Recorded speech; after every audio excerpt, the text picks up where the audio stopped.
So it's 5 o'clock, let's all stand for the Pledge of Allegiance. I pledge allegiance to the flag of the United States of America and to the republic for which it stands, one nation, under God, indivisible, with liberty and justice for all.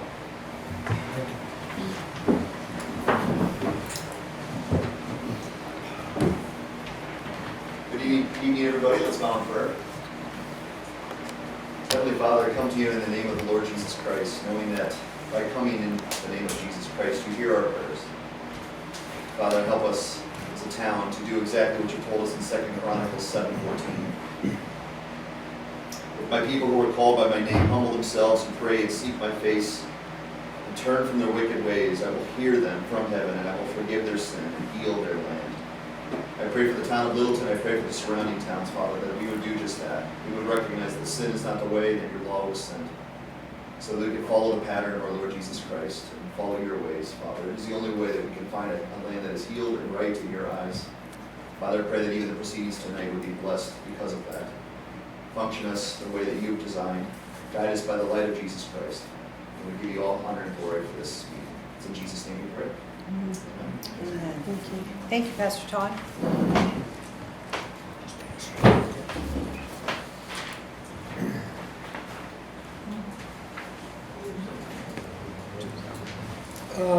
First thing on the agenda tonight is we're going into a public hearing for the Public Works Department for the acceptance and expenditure of Grafton County ARPA funds in the amount of $40,000.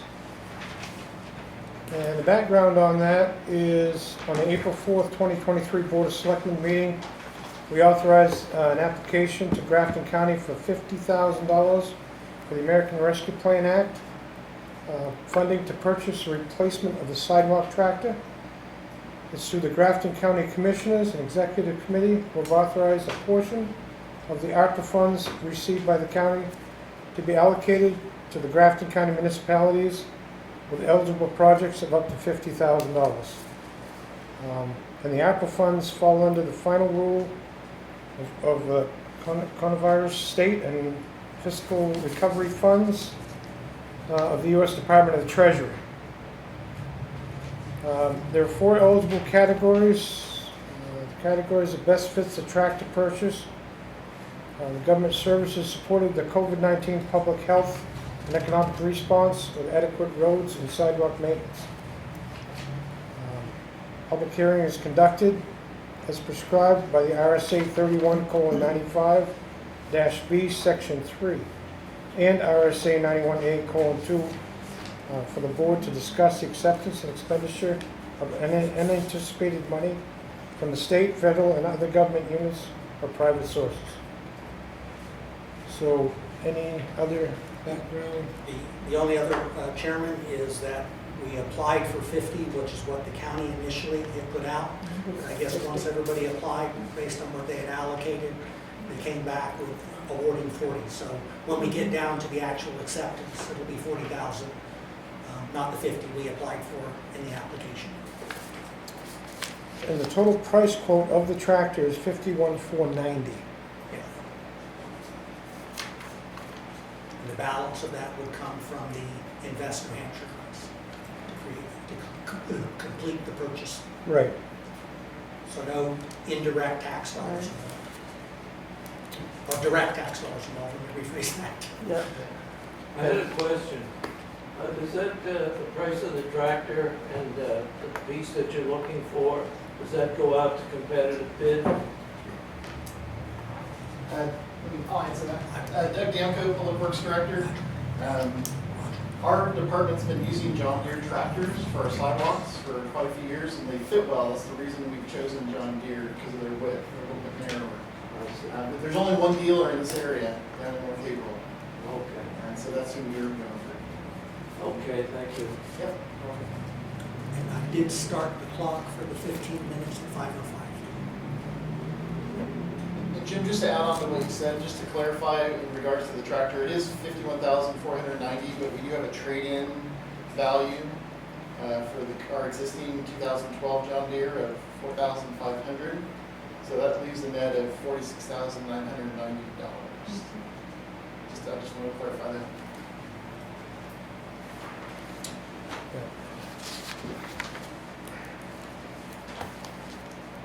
Any discussion on this Any questions? particular? No.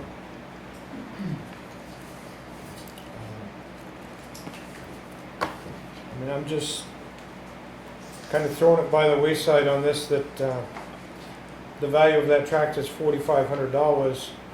It has a hydraulic problem with it, and the estimated repairs is $6,100.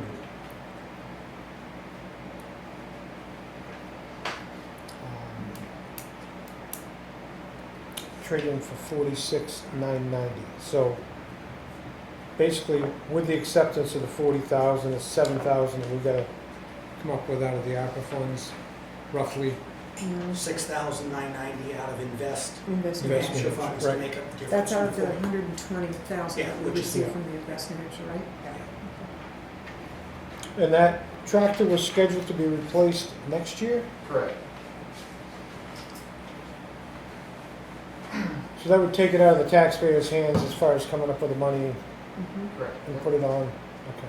Yeah, we wouldn't need to do a warrant article in the Yeah. budget. Okay, so we've got to give that 15 minutes. Yes, sir.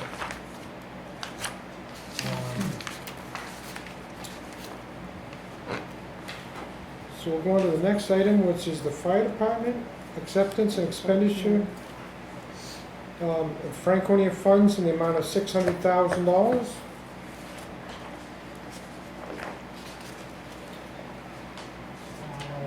And this is to do with EMS service we're providing for Franconia. Yes, sir, this comes out of the past couple of meetings, the one in particular where the approval of 4 additional personnel to be paid for by Franconia, with a final agreement, to come back before you all, which is attached in the packet. And I know in line 7, Chairman, it makes reference to Littleton agrees to add an additional 4 firefighters. That is the terminology that we have in our system for the employee. So we are not providing a firefighter service for the town of Franconia, just EMS public support. So in the cover letter, everything refers to EMS. They do have their own fire department, and so we're not looking to replace, subsidize, or whatever term that we want. So these are 4 individuals that would go into the fire service, but they could be firefighter paramedics. So it's not like we're hiring firefighters for Franconia, it's for the EMS. Just seems funny to have the word in the contract when it should be. It's just the way they're named in our employees, we don't have Mhm. an employee category. So it's not hiding anything, it's just. Right. Yeah. But we're not taking over their fire service. Okay. Chairman, can I ask a Sure. question? Right. Chief Miller, the only question I had with this, when we talk about in this contract, it says Littleton agrees to an additional firefighter, but then it's, where did I have it here? Oh, on the first page, number 1, it's the physical boundaries of Franconia. Now, it's my understanding that the New Hampshire State Park at 2 almost Lafayette Campground is where the Franconia boundary stops. Is that correct? Yeah, right around the campground's the town line for Franconia and Lincoln. Okay, so then Lincoln would take over if it was up to that point? Yeah. Okay, all right. And that's just so that if we have to associate a cost to something, that the cost is, if we get called for a medical call within the geographical bounds of Franconia, then they're responsible for that cost essentially. That's how we're calculating that. Okay, all right, good, thank you. Any other questions on this? I've got the clock running for you on that one, started at 5:07. Okay. All right. I'll have to let that one run through. Then we'll get on to the presentation.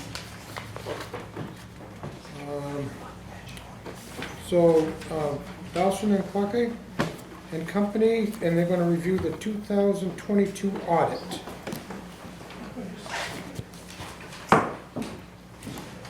Good afternoon. Just shift over here if Yeah. that's okay. Yeah. It's easier to kind of talk to everybody. Yeah. For anybody that was here last year, I hope it's been a good year. It's good to see you all again. Yeah. My name is Corey Philberg. I've been involved with the town's audit at some level, the town's independent audit firm, for the past 7-8 years now. And the last several years have been the in-charge manager responsible for running the town's audit. So kind of gives me a good perspective at all various levels, all the town's operations. Every year the town's required to have a financial statement audit. And I'm going to go over our various communications that result from that audit tonight, as well as some highlights on the financial statements themselves. Drafts have been provided to you in advance. Barring any comments, feedback, changes to the drafts that you might have, and once they finish going through our final review stages, they'll be available for issuance. So if you do have any questions, it's not too late to ask, you can reach out to me directly, not a problem at all. So in starting to go through, the first letter of communication that we provide each year is a governance letter.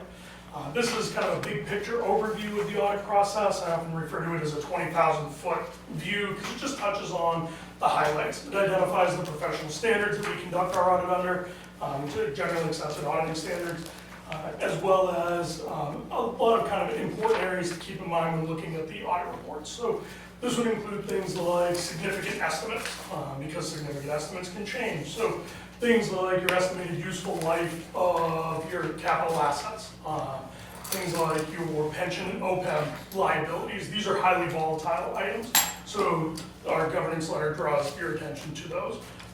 Also, new accounting pronouncements or principles that might have been adopted during the year. For the town and for municipalities across the state, the major new accounting pronouncement for 2022 was a big change to leases. And in fact, this kind of creates a lot of confusion because GASB, who are the accounting pronouncement setters, that's the governmental board that establishes accounting pronouncements that governments follow, redefine what a lease is in terms of governmental financial reporting.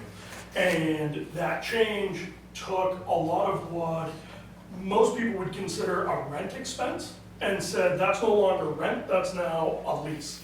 So it's a long-term liability. It actually gets presented as an obligation in some of your financial statements.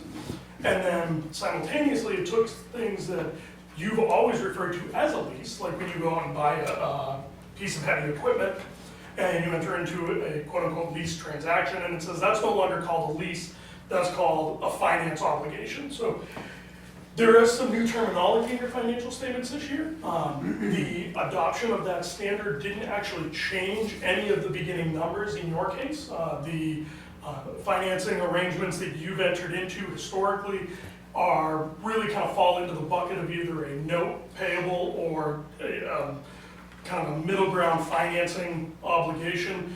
None of your transactions really fall into that new lease bucket, and that's either because they are for a period of time less than a year, or because they don't involve a right of use of an intangible asset. So it's kind of a unique middle ground that you sort of fall into, but that is one of the major changes for this year's financial statements.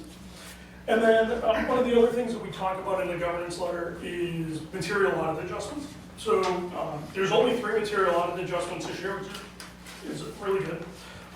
We had adjustments on the library investments to fair value. That's just the difference between how the funds traditionally report things internally versus how they get reported in the financial statements, cost versus market values. And adjustment to sewer department payables, which is really just a timing difference on some things that there was some question as to whether there's an encumbrance versus a payable at year end. Again, very common adjustment. And then the third material one was on adjustment to the ARPA advances. Normally when you receive grant funds, it's just revenue when you receive the money. ARPA funds were a little unique in that you got a bunch of money up front, but if you don't spend it, there is this sort of fine print at the bottom that says that any unspent funds after a certain date need to be returned. So because of that kind of fine print, those unspent funds are a liability until you actually have the expenditures. And then they come down as revenue. So again, it's actually a very common adjustment that we've run into over the last few years because the ARPA funds were quite unique in how they were handled at the federal and state level. And then the other thing that we'll communicate in the governance letter is if we had any difficulties in working with management. And again, this has been the case the last several years in working with Jim and Lori, as well as the other individuals in the finance and management staff. They've been great to work with, have been very timely in getting us answers to any questions that we might have, in getting us any documents that we might ask for. So it's really helped to just keep the process moving along. So then, that's the governance letter. The next letter that we provide is a report on internal controls. A letter on internal controls is not technically a required letter if we do not have any material weaknesses or significant deficiencies to report on.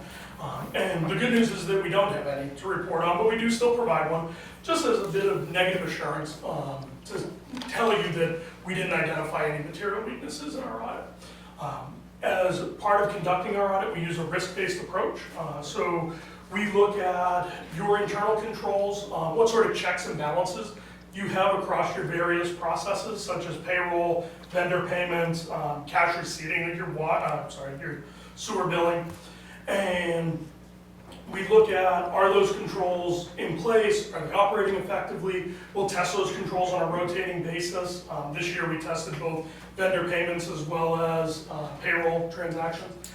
And then we also look at other areas of just elevated risk. So we'll look at things like credit card purchases, because those tend to be a higher risk area. Whoever holds the credit card has authority to buy really whatever they want. So we look at all of those things in helping us to develop our audit processes.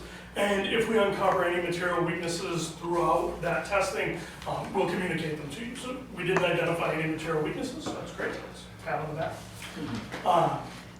The next letter that we provide is a management recommendation letter. And this is another letter that's somewhat optional. Obviously, we don't have any additional recommendations. We wouldn't have a letter, but this year we did have one management recommendation, and it involves around welfare support payments.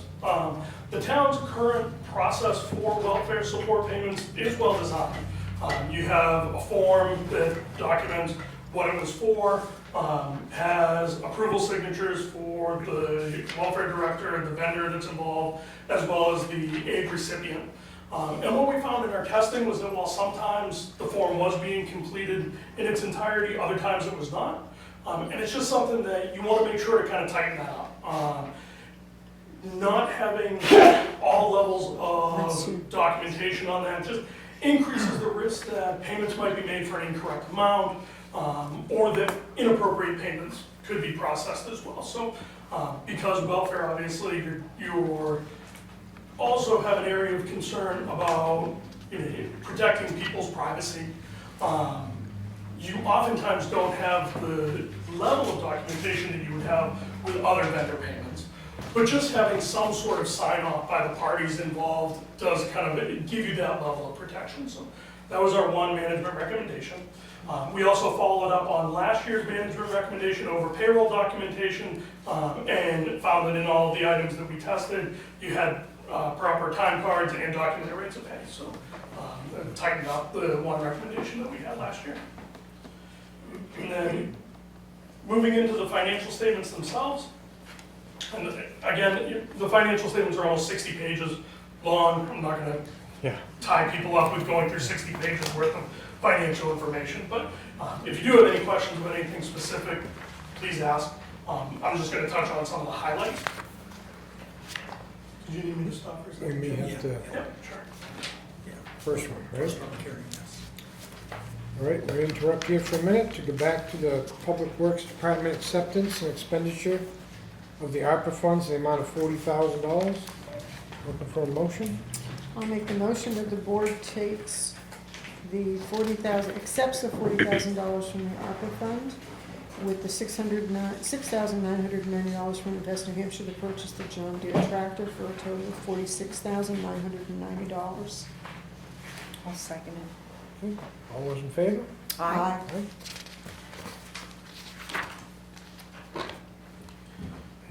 So, in the financial statements, really the first piece that everybody goes to look at is the opinion. And our opinion on the financial statements was an unmodified opinion on all opinion units. So unmodified opinion is really the highest level of opinion that, as an independent auditor, we can give. It's basically saying that the town's financial statements are fairly stated in all material respects in accordance with generally accepted accounting principles in the United States. Hang on just a second. You guys need a motion to close that Oh. out as well. Oh. We need a motion. I'll make that motion. Do we close that public hearing? Okay. I'll second it. All Thank those you, in Vicki. favor? Thank you. Aye. Yeah, thanks, Vicki. You good to go for Sorry, another Claudia. minute? No problem. So with an unmodified opinion, that's been consistent with the town right along. You've always received that unmodified opinion as long as we've been the town's auditors. And it basically, again, it's saying that the town's financial statements are prepared in accordance with GAAP, that you're applying all of the necessary accounting pronouncements and principles that would be expected based on your transactions that you're entering into. As far as highlights on the financial statements themselves go, total current assets, so this is your taxes receivable, cash, investments, things that are typically going to become cash, with the exception of investments which could become cash, within the next year or so. Those increased by approximately $200,000. Most significant increase was in cash, it increased about $800,000, and a lot of that was due to a bit of a shuffling around. Your taxes receivable decreased quite a bit. It's always good to see. There is some movement from investments to cash. That's the second one. Okay, Yep. there you go. This is the acceptance and expenditure of Franconia funds in the amount of $600,000. Looking for a motion? I'll make that motion. Okay, I'll second it. okay. All those in favor? Aye. And I'll make a motion that we close out the hearing. Thank you. and the second time? I'll second that. Okay. All those in favor? Aye. I didn't hear, was that 3-0 or? Yes. Okay, Yeah. okay, sorry.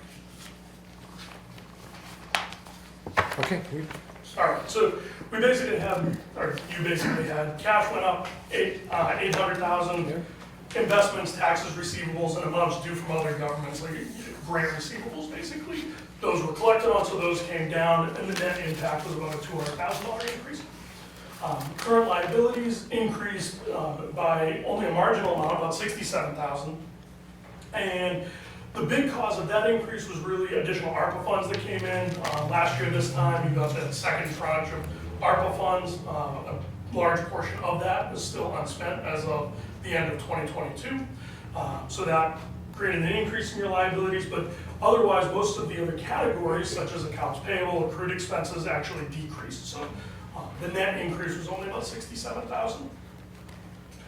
Non-current assets, this is your capital assets, your infrastructure, your building improvements, vehicles, equipment, things of that nature, decreased by about $500,000. And that's really two things that offset. One, you had asset additions, new purchases of about $1 million, and you had depreciation expense on existing assets of about 1.5.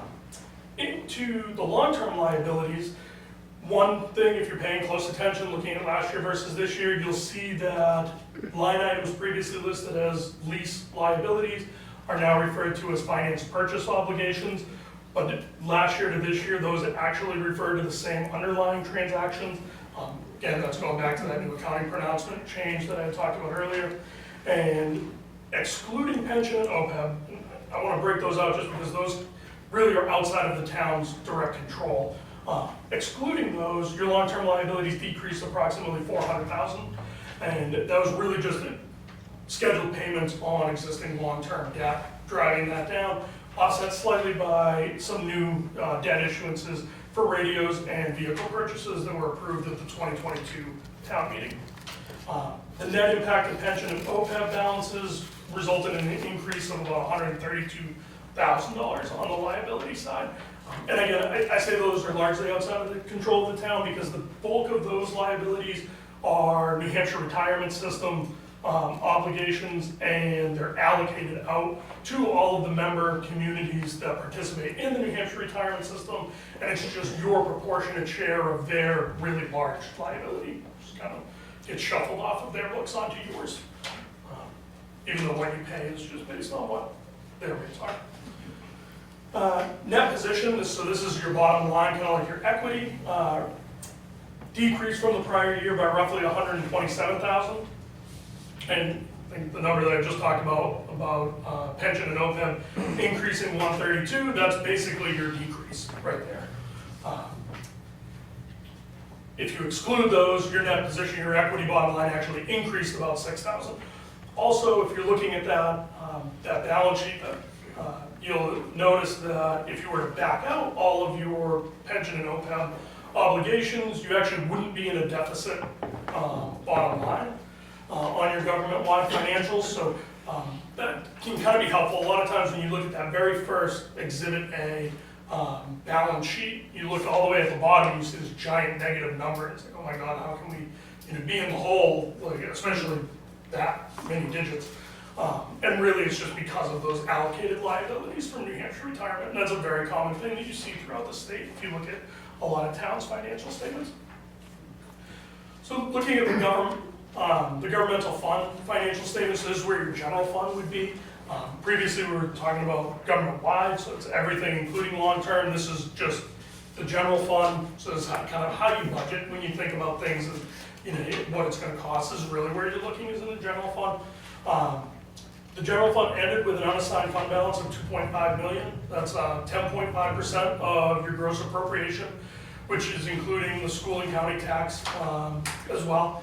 And 2.5 million might sound like a really big number, but 10.5%, if you look at the National Advisory Council on State and Local Governments and the the Government Finance Officers Association recommended guidelines, it's actually between 5 and 17% as a minimum target for a recommended fund balance. So at 10.5%, the town's really right in the middle of that.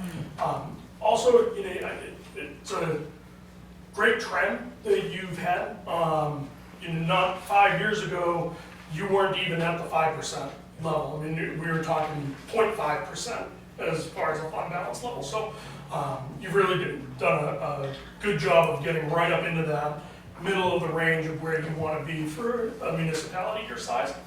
On the budgetary basis, the town had positive revenues of about $860,000 over your original estimates for 2022.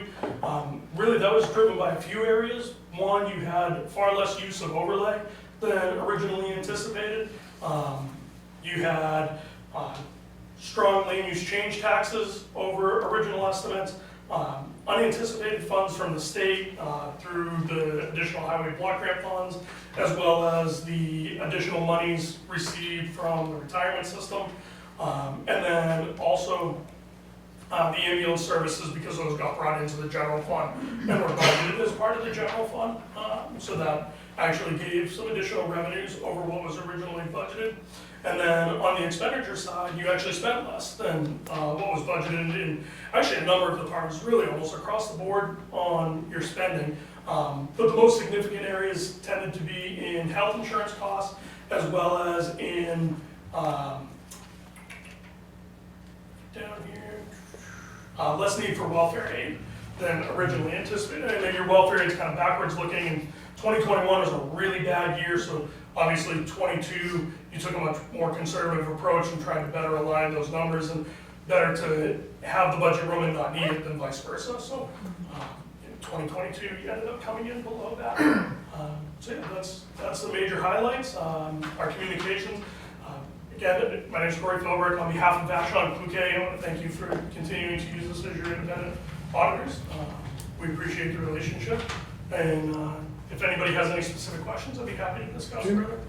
Chairman, if I could just add on to the presentation. The issue that was addressed involving welfare and documentation, we haven't changed anything, but Times audits pick a different area, and that was one that was picked this time, so this is already being addressed. I don't have the results tonight, but we'll have an answer both for the auditors and the board on what changes will go to address their concerns, especially if it's a matter of getting the right forms and whatever done. So that's the first address.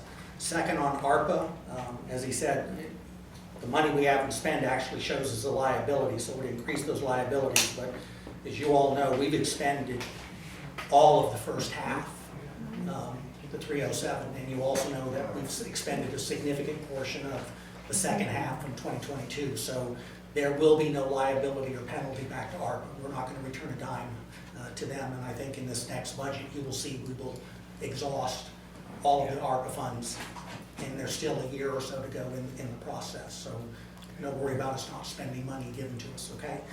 And the final item is the unreserved, the unassigned, or what I call your reserve balance. Corey gave a portion of a couple of years ago. When I got here, you were about 2.5%, and I think it was somewhere around $500,000, and we still use some of that to buy down the tax rate in 2021. Last year we used $475 to buy down the tax rate. So we went from $500,000 in 2 years, spending maybe $600,000 to bring down the tax rate to $2.5 million. As I reminded you last year, we returned, almost $560,000 last year and the previous year.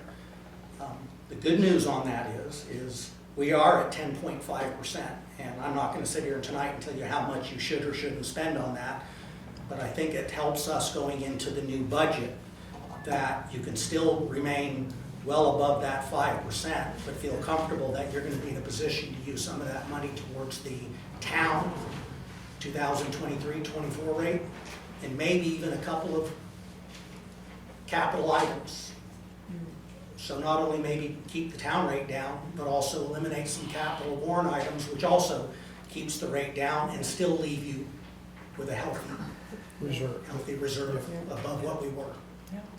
So I commend staff, Lori's definite assistance in the fact that she's the taskmaster that keeps all of us on track in terms of what we do, and I'm very proud with the staff and what we've done. And later in this meeting, I'll tell you where we're at for this year. Mr. Chairman, can I?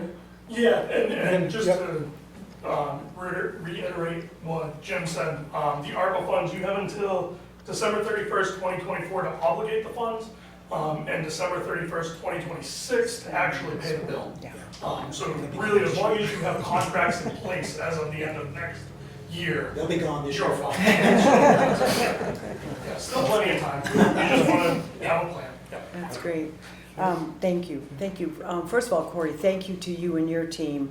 And thank you, huge thank yous to Jim, our town manager, and to Lori and our team that puts this information together. It can be challenging, but awesome job. Really, really good job. Marked difference. I do have a couple questions, maybe more out of curiosity than anything, but how many employees do we have in the Group 2 category? I could tell you, I don't have my laptop with me right now, but Okay. I could get that information Could you? for you. Yep. Okay, all right, thank you.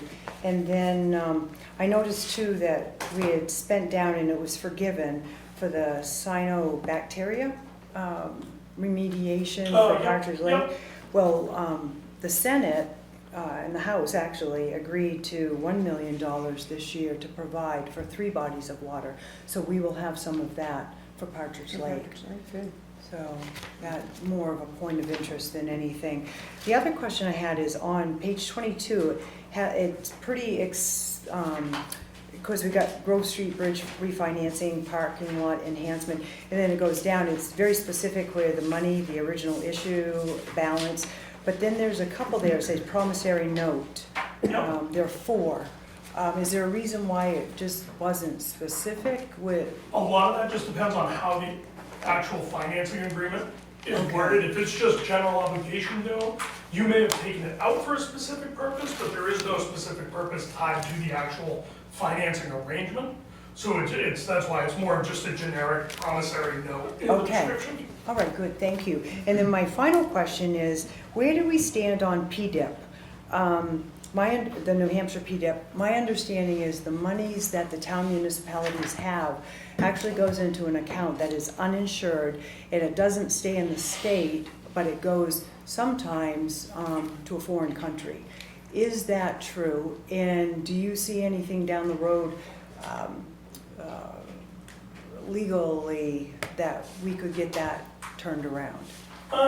So, kind of a couple parts to that question. As far as the composition of PDIP's underlying investments, I couldn't tell you. Not being their auditor, I don't know how they're or what they're specifically invested in. I wouldn't want to speak on something that I don't know for certain in that regard. In terms of your question on being uninsured, yes. I mean, PDIP is an investment, and just like any investment, there very rarely a guarantee is associated with them. You could look at their track record, but past performance is no guarantee of future results. So it's, as with any investment, there's a risk, and you kind of look at it on a sliding scale. Obviously, the more risk you're taking on, the more return you want to see. PDIP, a lot of municipalities do look at it as a good middle ground between providing much better returns than your traditional savings type of account, less fees than your traditional savings type of account, while still having a high degree of liquidity, at least in terms of past performance. So, is the risk, and understanding what that risk is a much deeper conversation than I think we want to have right now. But if you were to ask me which is more risky, PDIP or a savings account, well, certainly PDIP. You don't have FDIC insurance, you don't have the ability to obtain collateralization agreements, and some of the other things that a traditional financial institution might be able to offer.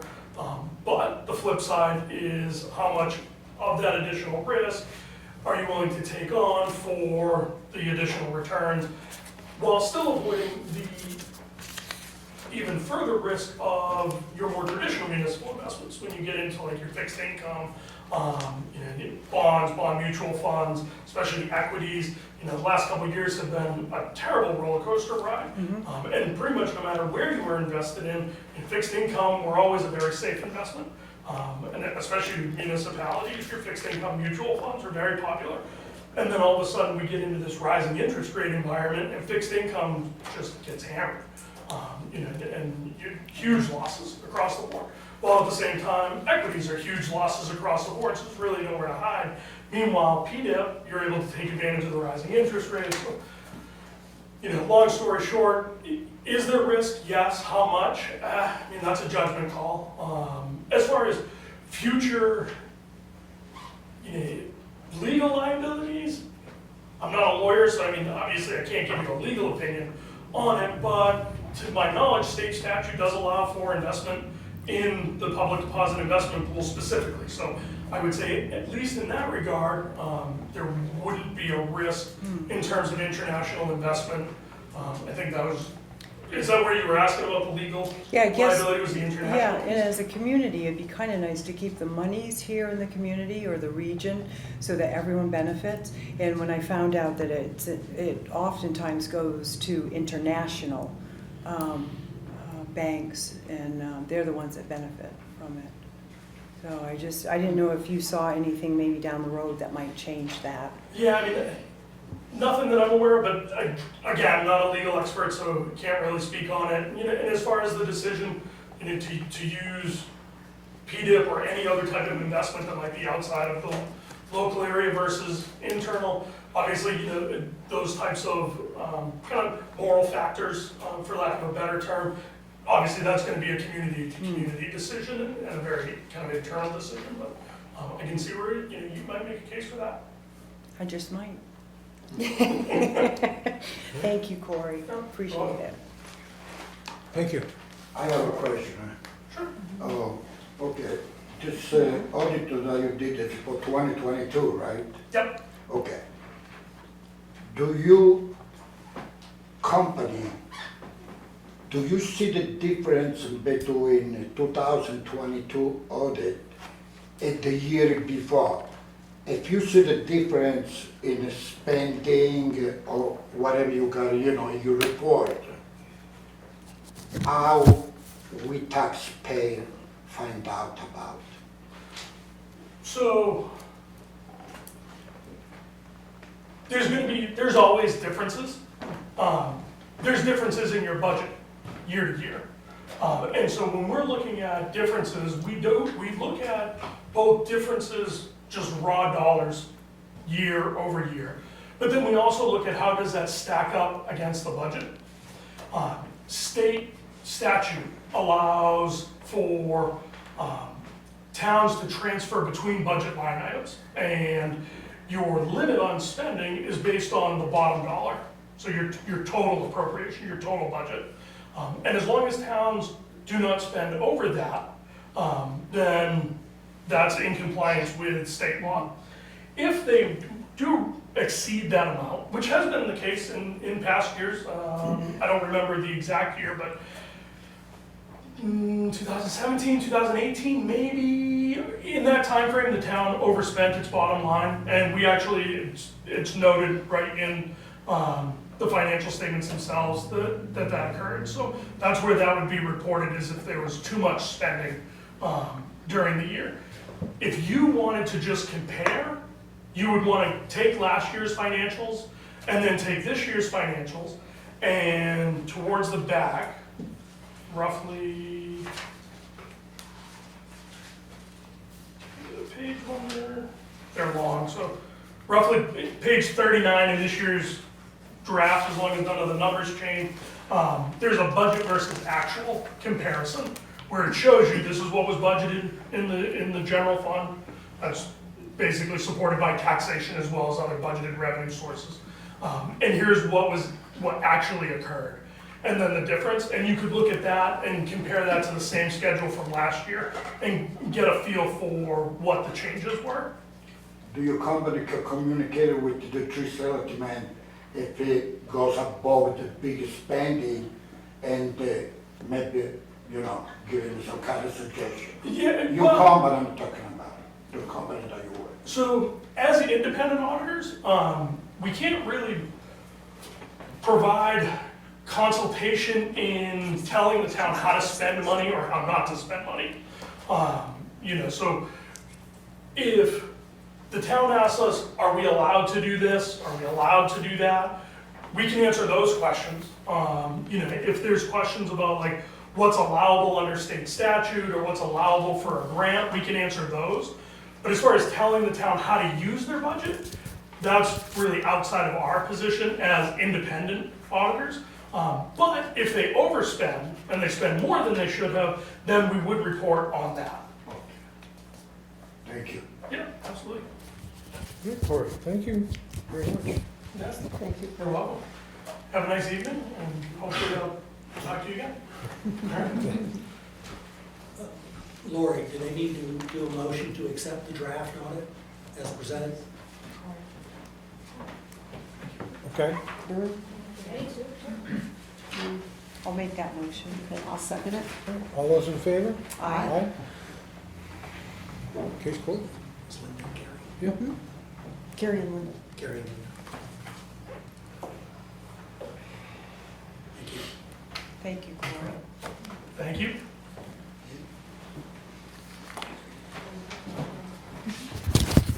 Next item on the agenda, Lakeway Committee for the school project update.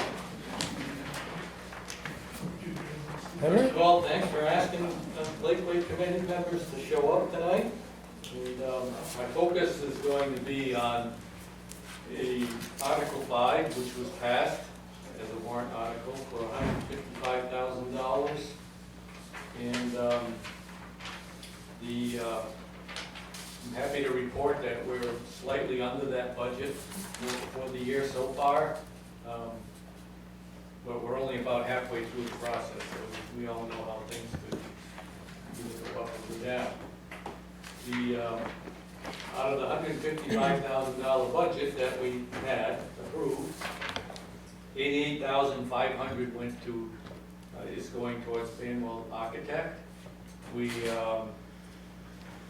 signed a contract with them about a month and a half ago to move forward with design so that we can get a number so that we can present to the taxpayers for decision-making.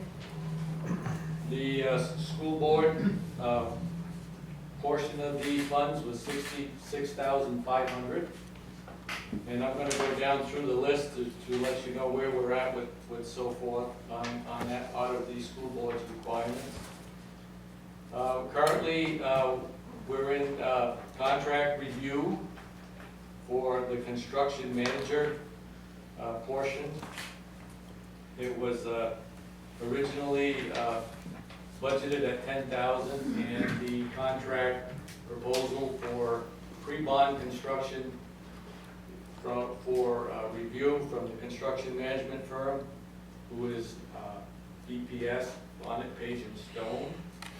They're a reputable outfit out of Laconia, New Hampshire. Very familiar, and we had a very comfortable feeling with them as far as their dealings with non-country type schools. And that's what made it, that was one of the main focus of our decision, as well as the other company that we entertained was their pre-construction cost was $20,000. So that's quite a difference from where we're at with the $7,500. The other part of the budget was $15,000 allocated for an owner's rep. So the owner's rep has been approved, the position approved by the board, and the owner's rep has been filled by myself. So we posted it out there, and no one applied. So I applied, and because I've gone this far with the process, so here I am.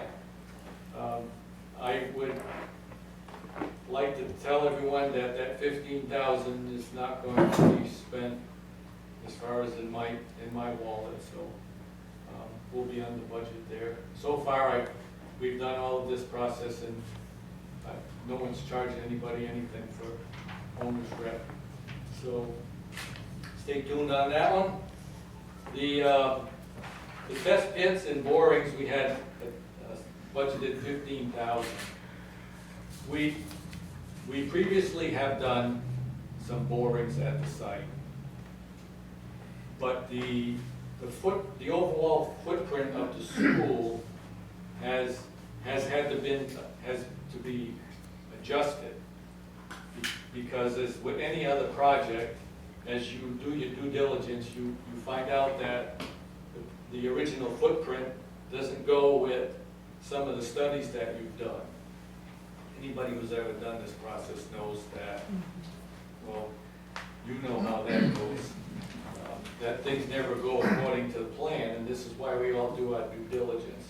So that's still, we're gonna hold that at the $15,000, because we're still unsure of what's gonna be required there.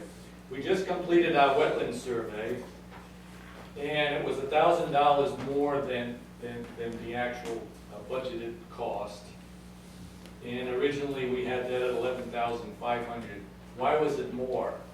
Well, when we reviewed the contract, we found vagueness in the contract, and we said, no, this is Horizon Engineers, and they're a good group to work with, top notch. But the problem that we had with the contract was they were not going to meet with the public works person, the police chief, the fire chief, any of the municipality stuff, which we need help with. Whenever you're discussing wetlands, it's a book like about this thick and all kinds of pages, and tells you the do's and the don'ts. And if you don't have some smart person that's looking at that stuff, you're going to get in trouble. So we ended up adding $1,000 to the cost of the project, because we wanted more investigation done outside the perimeter of the 17 acres that we are going to have donated by the Daughters of Charity on the Hill. And so we're investigating currently Crane Street, Greenwich Street, so forth. Horizons has done a preliminary traffic study of access to the site, because a concern that we had was bus traffic in turning radiuses out of Crane, which no longer is an option. The turning radius from Crane to Cottage is too tight. So now the passage of vehicles for buses will be up Crane, along Remick, on the 302, and then out there. So we need to further study the traffic, because we all know that it's a challenge to get out from 302 onto Cottage. So we're going to entertain quotes from traffic study professionals that will help us decide how we make this happen. So that's where we're at with the extra money that we have to pay Horizons. The traffic study, we don't have the quote yet, so we're leaving that at $15,000. And the last piece was an ad, $1,200. Horizons visited with the Littleton Public Works Department as far as the sewer flow. And I misspoke at the school board meeting, the last school board meeting, because I didn't totally understand why we were adding an additional flow study. My assumption was it was to make sure that the sewer flow from Crane onto Cottage would be adequate enough for the new school and for future development of Crane Street, because there's a paper road on Crane Street that will someday be developed where there'll be more residential houses located on that portion of the extension of Crane Street.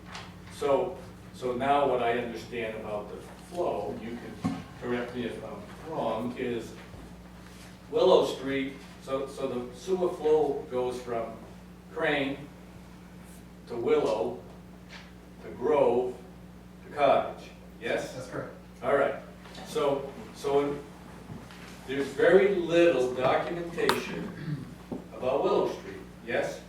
Correct. Correct. So we need to study the flow to make sure everything is sufficient for our flow from Willow to Grove, and you pretty well know from Grove to Cottage what that is. So that's where we're at there. So that's what that $1,200 is for. So I sent an email to the school board today to let them know that I misspoke, and I know that I had newspaper coverage about how I presented it the first time around, so I wanted to clear the record, please, so that you know, I'm not making up stories. And so that's where we're at. So right now, total is $154,700 of the $155 that is budgeted. So we're under budget currently. So where are we going from here? So upcoming goals for the committee is in 2 weeks, we're having a kickoff meeting with the construction management firm. We're still in the contract negotiation, but they have graciously accepted our offer for them to come to Littleton and to sit down with us and just for us to express our goals with them before they start on their mission. Their mission is going to be initially to look at the footprint of what we've decided we want in the school as far as classroom sizes and so forth. And they're going to put a preliminary cost to that footprint. So that from there, once we look at that and we go, this is unacceptable, then we have to go, which is called, I hate to use the term value engineering, but it's better ways or more efficient ways of doing the project that could save us money. So that's the next phase that we're going to look at. So in August, they get started. They look at what I call the grocery list of what we did initially, the grocery list is the building contents. So it's everything that goes into the building, like finishes, exterior brickwork, and so forth. So they look at that part of things, and then they go, well, maybe you should think about doing this instead of this, and doing that instead of this, and then we all kind of decide, yeah, this makes sense, or no, this doesn't make sense. So that's their first part of the mission, and after that, we do the adjustments if we decide to. Manual architects will put together not the finished product, but a product enough to know that we could put what's called a gross maximum price on the project, and at that time we'll know what the number is, so that we could hopefully present to the taxpayers what that number is, because everybody's wondering what that is, including ourselves. So that's our mission for the next few months. And of course, we got to decide on the traffic study and also the sewer flow, because that's a big one. And that's where we're at. I can tell you it's been a pleasure working with the folks on the committee. We're going to miss the superintendent because he had valuable input into the project. But the good part about his role was a lot of it was the scholastic needs for the project, which has already been done. So that's all going into the grocery list, the scholastic needs of how we can educate our students. So other than that, I would ask if you have any questions or anybody else, and I can answer them. I will. Dale, if I forgot anything, let me know. Great. Okay. I'm just sure. You good? Gary? If, and thank you, both of Oh, you, you're for welcome. being here tonight to present. No problem. Round number, what, 4? Well, it's been a while. I mean, Yeah. and the price doesn't go backwards. In the last It's 2 doubled, years, it's doubled, things have gone up 50%. yeah. And in the future years, things are gonna calm down a little bit, and pricing should be within the 5% range. But, 5% doesn't sound like a lot, but when you're looking at millions, 5% all of a sudden is not chump change. No. So if the traffic flow or traffic situation or sewer flow fails, the sewer probably is easier to correct. Well, if the traffic, I can assure you that the traffic is, the preliminary audit from Horizons was you can get a bus down 302, the turning radius to Remick is fine. The width of the road is fine for bus, for two-way traffic. And then when we design the entrance into the school, of course, that turning radius will be taken into consideration. So the traffic flow is there. We can get to the school. That's no longer a concern that I had. I did have a concern originally that, well, you gotta get a full-size school bus down the road. And Dale called the bus company that we use for the different lengths of buses. And we, for the study that Horizons did, they used the longest and biggest bus that we had. And that bus will go down Remick and Crane along the 302. Now the zoning, thank you for answering Oh, you're welcome. those. As far as the zoning, it is zoned residential, mixed use, and will that have an effect on the traffic coming through? I don't believe it will. I know that at some point we will most likely have to go to the zoning board. But Horizons will be able to coach us on that process. I went to the zoning board when we did the hospital, and at that time I was small potatoes. I wasn't like the big guy, and so I was involved in it. But to work with Horizons is going to be a big help for us. But as far as traffic, I know we've heard a lot of concerns about the traffic. It boils down to certain hours of the day you're going to have traffic, because moms and dads will drop their kids off to school, and then they'll bring them home from school. And that's only probably a half hour out of the morning and a half hour out of the afternoon. And in the summertime,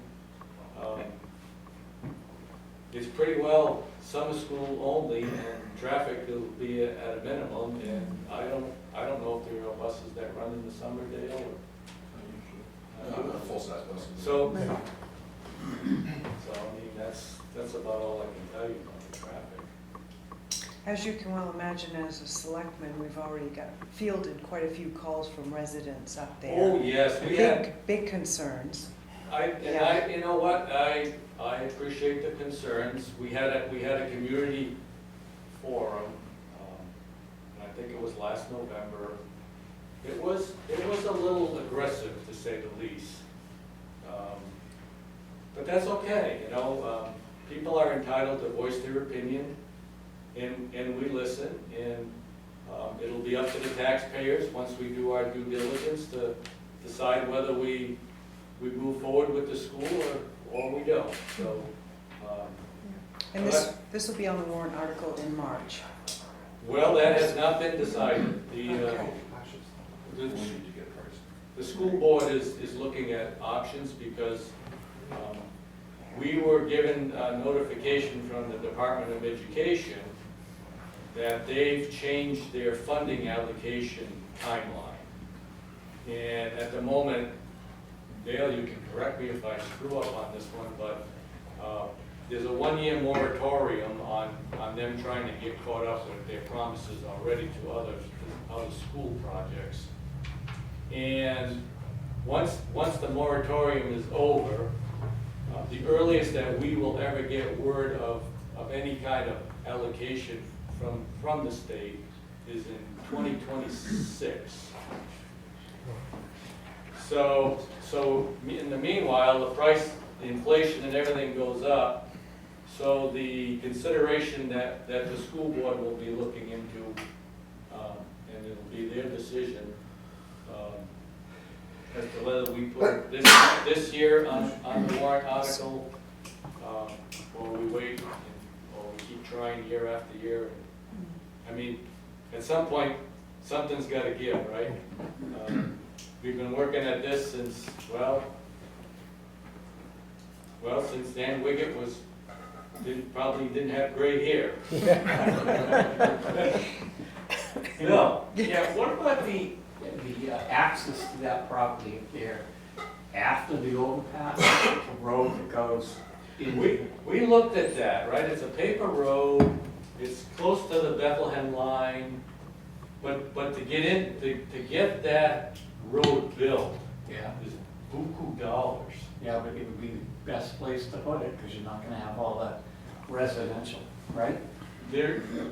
I don't disagree that it would be the best place to put it, but it would not be a cost-effective place to put it, so, we're trying to keep the price of this thing down as close as we can get it to reality. And to put that road in is not gonna be cheap. So it's a Cost of doing business, It's right? the cost of doing business, but when you're presenting to the taxpayers and you have other options that are more cost effective, it's unfortunately the way we have to look at it and presenting. Otherwise, I don't believe this will ever fly if we keep adding. How much more time do you have to tell them that the Daughters of Charity are gonna take it? So the contract, we met with the daughters 3 weeks ago, and we finalized the agreement so that once their lawyer is done with it, we'll have the option at that time to sign the agreement. That was definitely a concern that we had because, as you know, 5 years ago, the offer was made. And it was kind of ignored for a little bit. And then once the Lakeway Committee got going, we said, we can't not ignore this offer. I mean, free real estate, 17 acres. Yeah. So we pursued it, and it's been some back and forth. But we're there, I feel we're there, and once we sign, we'll have 7 years to try to get something done. Which is, if we don't get something done in 7 years, We're not we might as well pack up and go somewhere and try again, you know, but, and then I'll definitely probably have more gray hair and less of it. True. So, anyways, Okay. Rudy, what do you got? Yeah, because of the complaint from the taxpayer about the amount of money that you guys want to spend at Yes. this new school. At the next meeting, you gonna have a working session, bring in all the taxpayer on when the engineer there, or this is gonna be a closing door meeting? So the engineer, putting everything together is gonna be a collaborative effort, and it has been a collaborative effort, not from the taxpayers, but it's been a collaborative effort from the school board, the teachers, and also the architectural firm. So the architectural firm, they know the rules and the square foot requirements for teaching special needs and how big a cafeteria needs to be for the student population and so forth. That part is a closed process. If you want to learn what's going on, though, when I say closed process, the brain work is a closed process, but the information is online. You can look on the Lakeway Committee on the SAU 84. Did you look? We got stuff on Eye there. to eye, brother. So, well, if you look at SAU 84, you'll see Lakeway Committee. There's stuff on there that we've done. What exactly are you looking for? Why you give so much importance to the school board? You know the school board, according to everything that's going on in the country, it's not really a such big entity, because you know it's the taxpayer and the parents over the kids that come to school. They are the one, you know, exposing the voice about it. It seems like everything you talk about right now is the school board. School board is nothing. Well- It's 5 guys that people vote in, it's it. But they gotta abide by the, Well, we have to abide by the rules But- that are given to us by the Department of Education. Now, the bureaucracy is what it is. Our funding and so forth, and we're mandated by the Department of Education to be able to provide what we need to provide for the students in the state of New Hampshire. Just because we feel like it doesn't mean that we go outside those parameters. We have to work within the parameters of what we're given by the state officials. So that part of it is a requirement. We can't avoid it. You know, sorry, that's how it is today. I mean, there's no way that a school system could be totally independent from what's required by the Department of Education, because the kids would not. that's, I mean, you don't want to involve with the taxpayer in this project, do you? Just when you're ready, you say, hey, I need $25 million, $30 million. So involving the taxpayer is, everyone will decide as a taxpayer when the budget gets presented, whether we go forward with this or not. So that is when the taxpayer has a say. We do have people on the Lakeway Committee that are not school board people, that are not teachers. There are citizens that are on the school board committees. Okay. So, Okay, Can I good. just add? Yeah. You know, the Lakeway Committee's been on the school board agenda for the last year. So every agenda that there's a school board meeting, we talk if we did anything in the previous 2 weeks or not. So We've tried to be very transparent with what we're doing, but anybody's always welcome to come to a board meeting to bring up concerns, Rudy. And that's how we got additional people on the committee, was people came to a meeting or watched. Mr. St. Hilaire here is a taxpayer in Littleton that volunteered to be on the committee. Mrs. McNeil volunteered to be on the committee. So I would say come to a board meeting. It's always discussed every 2 weeks. We've tried to be open and honest with everything that we're doing. Unlike we feel in the past, it wasn't done that way. Thank you. You're welcome.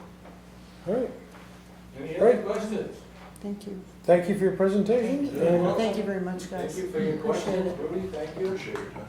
Bill, thank you. And we'll come again whenever you want us to come. Sounds like a plan. Thanks, Andy. next thing on the agenda, Connecticut River Joint Commission. And we're gonna appoint Sean Dahl. Work session. Is that correct? Okay. He's the only one that I volunteered. Yeah, He did the volunteer thing for this? Yeah, the form is a copy of the form. that Yep, you filled out. okay, yep. They were looking for two, and he's the only one that's applied. So you need a, You guys need to appoint them so they can fill. Okay. Statement. we need a motion to appoint. Roger, do you want me to read off, just a few No, of go his ahead, if you want, qualifications? yeah. So Sean, he moved here in 2000, and he says that the Connecticut River has been central to his recreation and overall enjoyment of the area. He's an avid fly fisherman, paddler, and he would like to be a part of the future of the river and the recreation of the surrounding communities, as well as helping the tourism with tourism in the area. So I think he definitely has a heart for it. Yeah. So with that, I would make the motion to appoint Sean Dahl. I'll second that. Yeah. All right. All those in favor? Aye.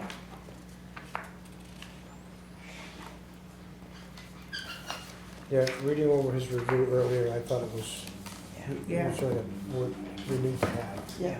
Yeah. Okay. That's it.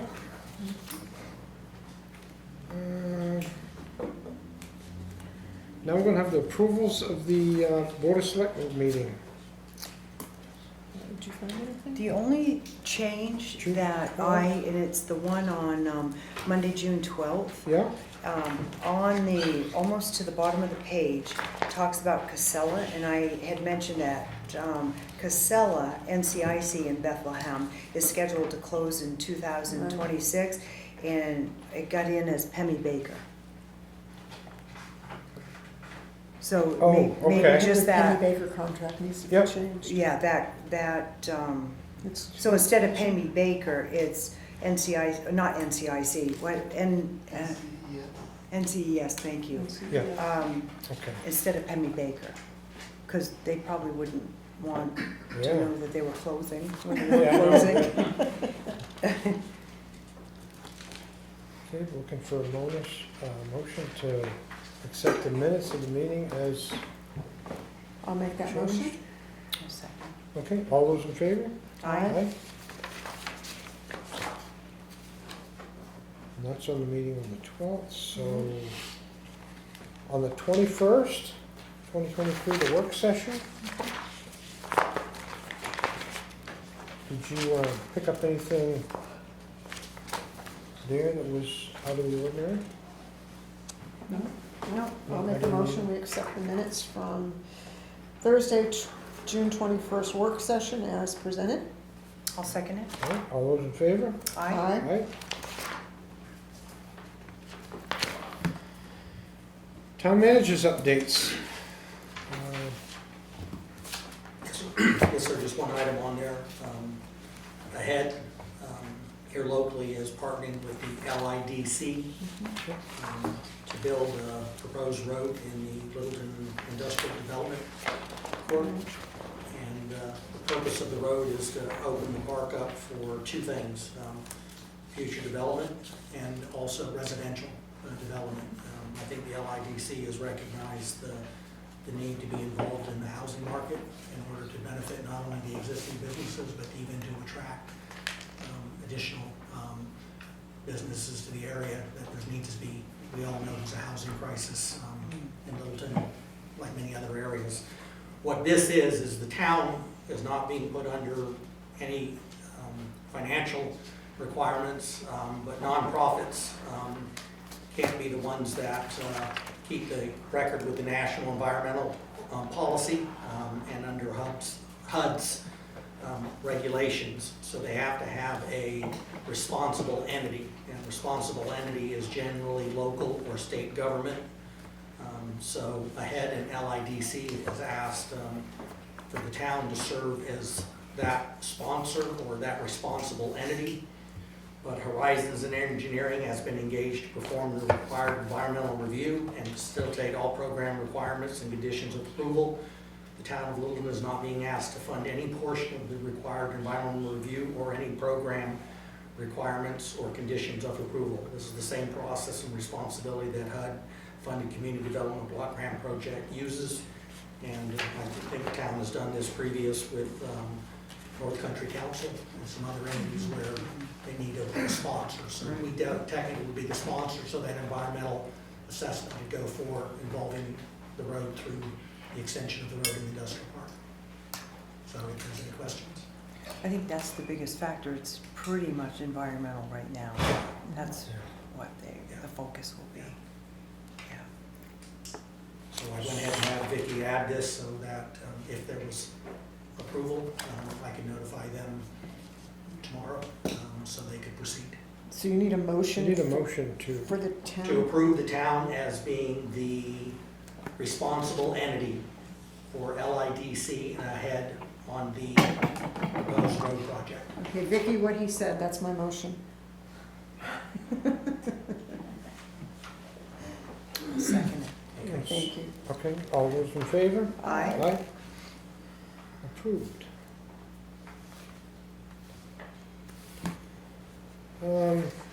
Next on the agenda, old business. Anything coming up that you know of that's on the old business part?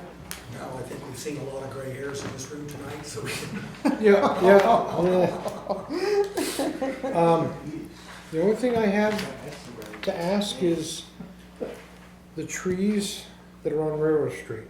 Did you come up with a conclusion? Doug! Oh, yeah, I just heard that. Okay, thank you. Can't sneak out yet, though.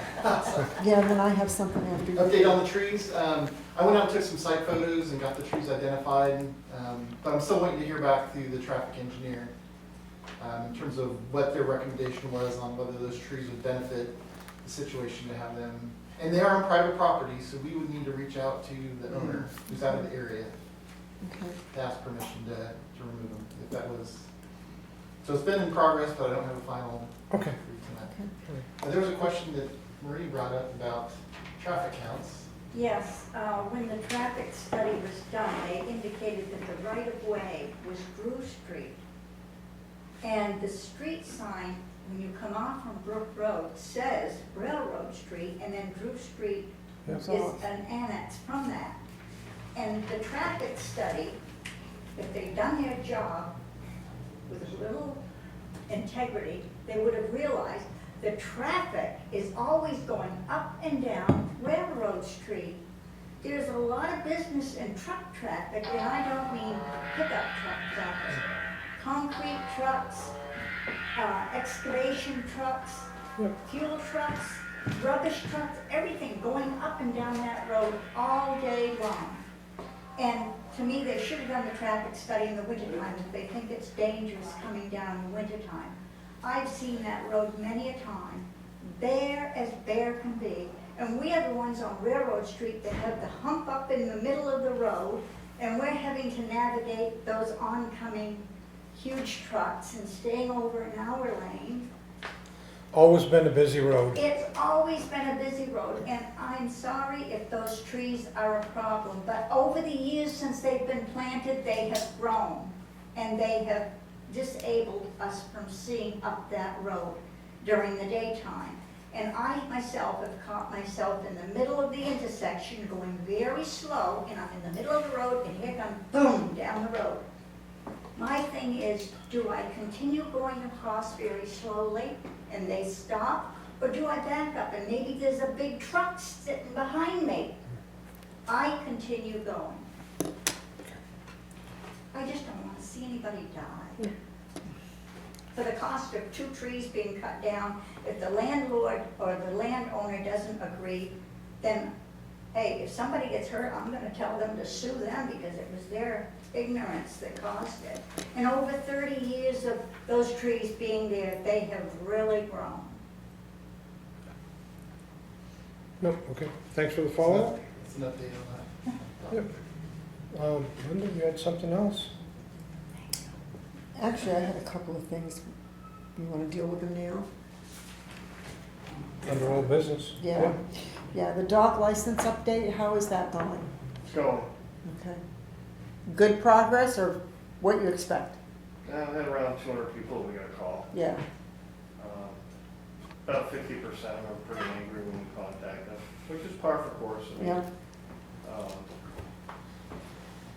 The town clerk certainly has made things, the new town clerk has certainly made things a lot easier, and she's really done a good job on the process, so Good. now the ball's in our court, we'll see what we can do about narrowing it down, hopefully just to nobody, and not Yeah. having to summons anyone, we just plead with them just to plead. Bless you, bless you. Okay.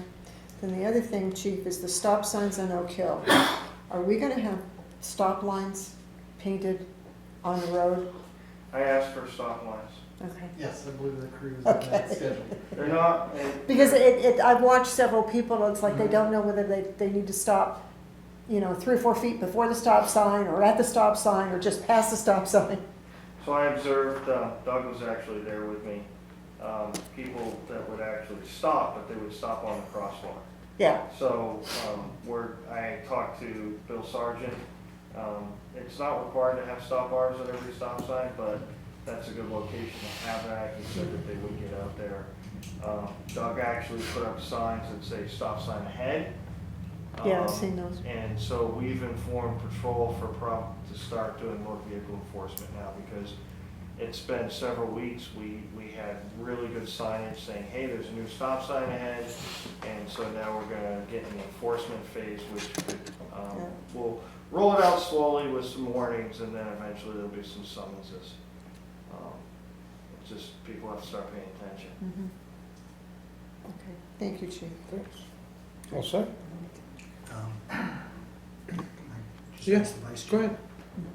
You asked me about Dale's Dam. Yes, Done? Robert.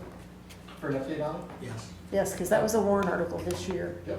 Yeah, we have a contract but we're trying to finish the contract from the engineer. The engineer submitted us their engineering Okay. for the final engineering. Right. So we have that final engineering proposal.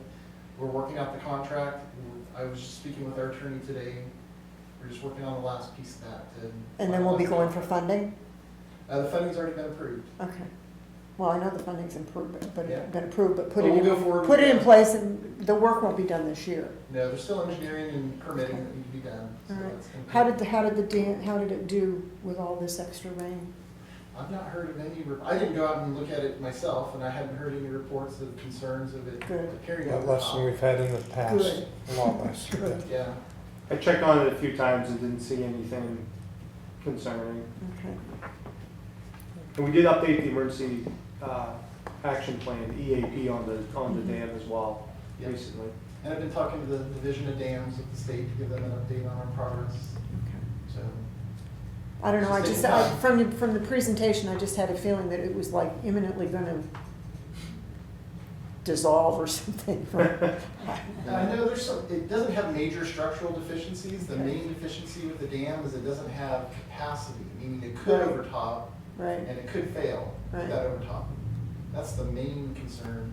There's a lot of other smaller, little minor things that are not structural that are a concern. but those will all be addressed with the new, okay.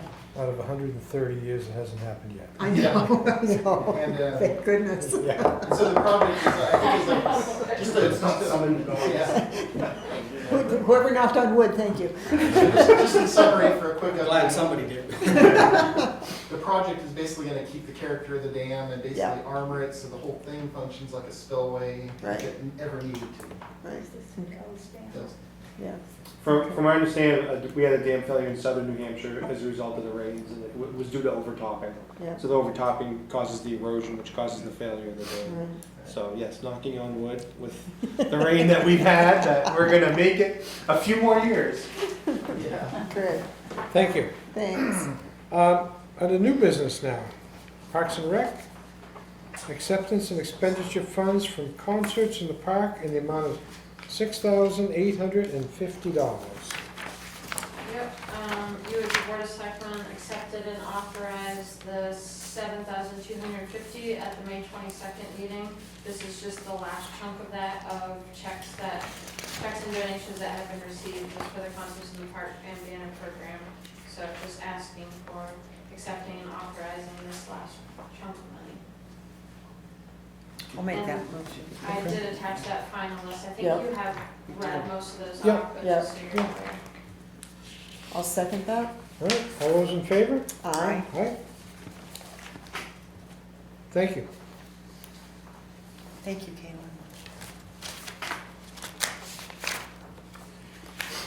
Opera House, accept and expend funds for First Fridays in the amount of $3,000.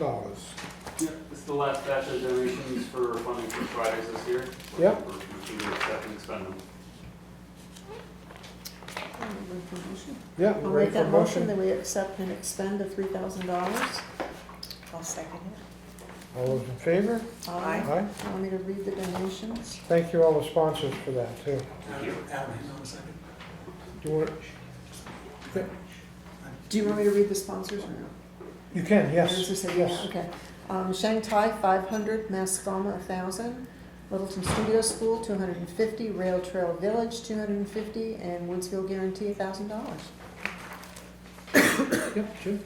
Just a comment, I know I've notified you all by email. Yep.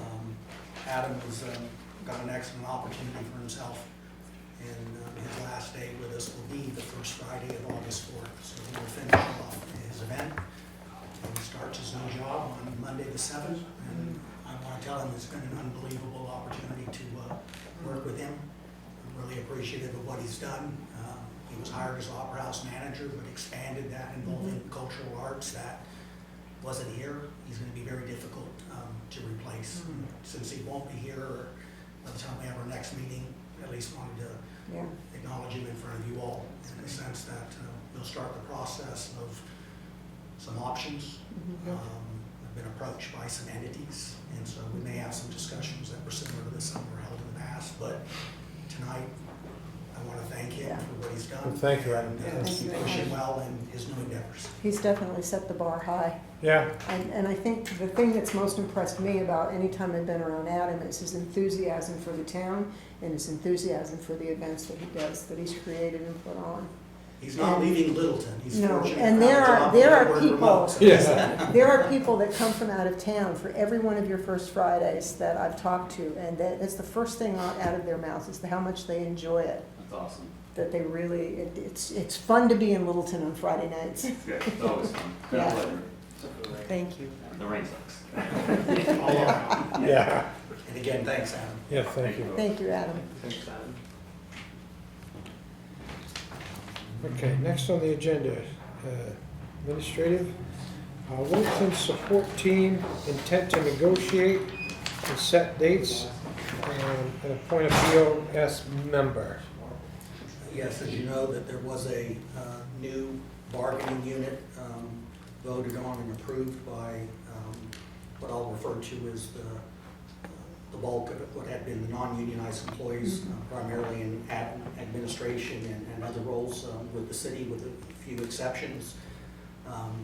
So we've been notified by AFSCME 93, which will be representing this group, to start looking at dates. And so the first step of getting dates set is for you all to appoint a member from the BOS to the negotiating team, and then Mike Elwell will be able to coordinate with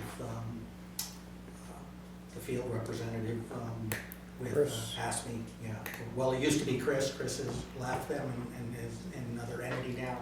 And I'm going to be very honest. I don't know his his name, I just know he signed it, his email address, so not his name at the bottom, so I think his name is Steve. Steve Lyons. Lyons? Steve Lyons. Yes. Okay. Okay. So question for you, Jim. Now, there's a minimum, by law, there's a minimum that there has to be 10 that has signed up. Do we have the 10? But the law is there has to be a minimum of 10 positions that qualify. Of those 10, we had 11 positions that qualified. The vote was 6-0 to approve the union, so it met the legal regulations that even 5 did not show up to vote. So even if there had been no votes, it would have passed 6-5. So more than half. It's been recognized by the labor board as a valid election and a bargaining unit. Okay. All right. So I would make a motion to appoint Roger as the representative for the select board as chair.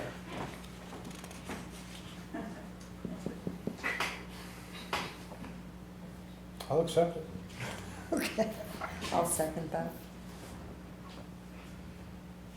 All those in favor? Aye? All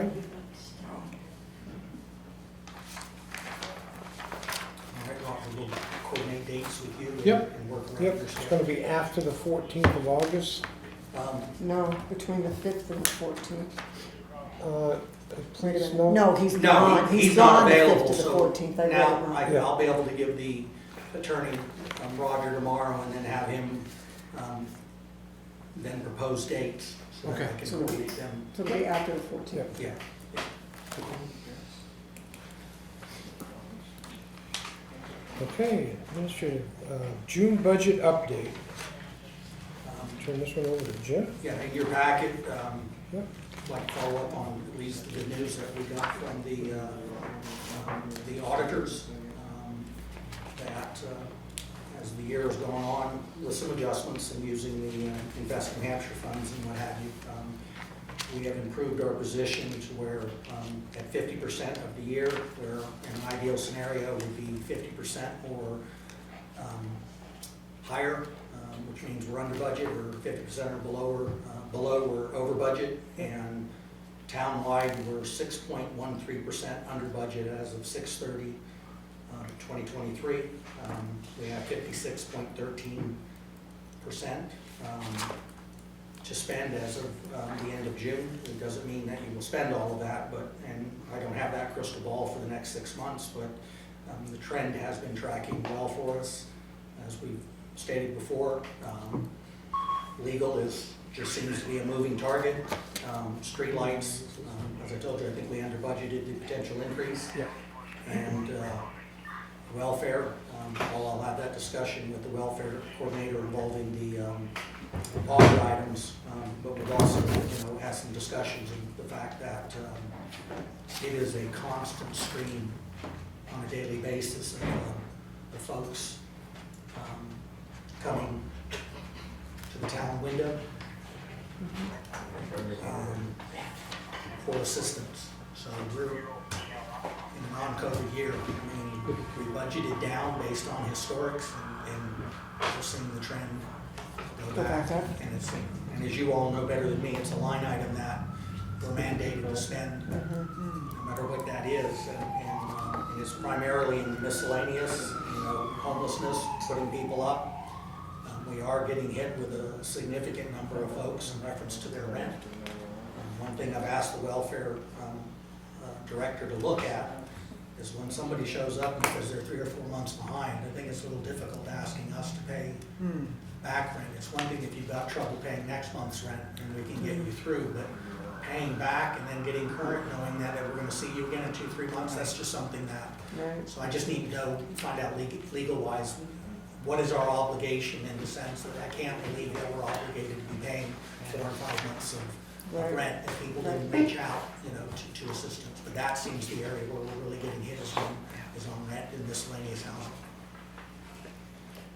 But take those items, I still want to see the good in it, that overall, as I said, we're 6.13% under budget, and I'd rather be under budget in June than over budget. Yeah, thank you.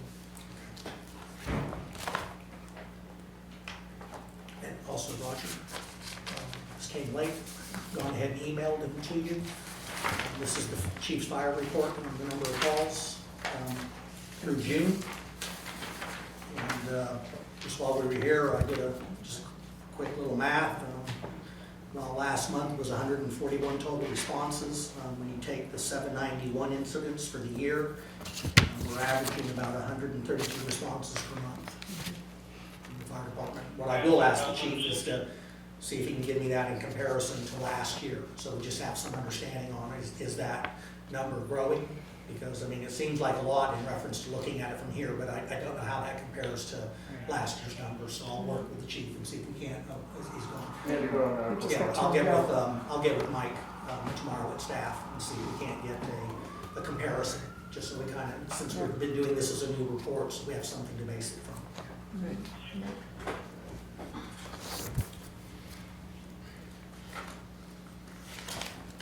Okay. That's all I have, sir. Next on the agenda, Board of Selectmen topics. I've got a couple. I have a couple too. The IDP meeting that was held on June 29th, how did that go? Not The many people showed. Industrial discharge permit meeting? That, We had about 10 in attendance. Okay. there Okay. was, Maybe more. no, there was 5 businesses. How many were there, Rudy? 5 businesses? And then, Yeah. and then about my 6 husband and people. myself and Rudy, 6 people, yeah. that's all. But I think it was not well attended, I think primarily because Eric had gone door to door and he'd Explained spent it. 10, 15, 20 minutes with every business that you guys talked to. And I don't know how business owners felt, but if I was a business owner, I'm like, oh, I'm fine, I understand, he's gonna come back, we're gonna go over this again in more detail, so. But Eric Yes, did, We did everything possible. Yes. Advertising, Yes. outreach, You emails, did. letters, handouts, so yeah, I mean. and Eric did a very good job of explaining, he really did. And the one-on-one before the meeting actually started was really helpful, I think, as well, perceptively to business owners. Yeah, that was one of my items too. Yeah. The public bathrooms, of course, that's been on our radar for a long time. And just, in thinking about it, if we should, I don't like committees, I don't like commissions, but I'm just thinking the downtown is the area that really is in highest need. So I don't know if it'd be worth it to put a group together of the retailers, or I'm not really sure where to go, but it doesn't go away. The issue doesn't go away. No, it doesn't. No, if you recall, I did give you some information in the spring, but we'd already missed the window of even being able to order something. And we Yeah. were looking at almost $5,000 a month for ADA approved bathrooms, and then finding a spot, which probably would have taken some parking spots up.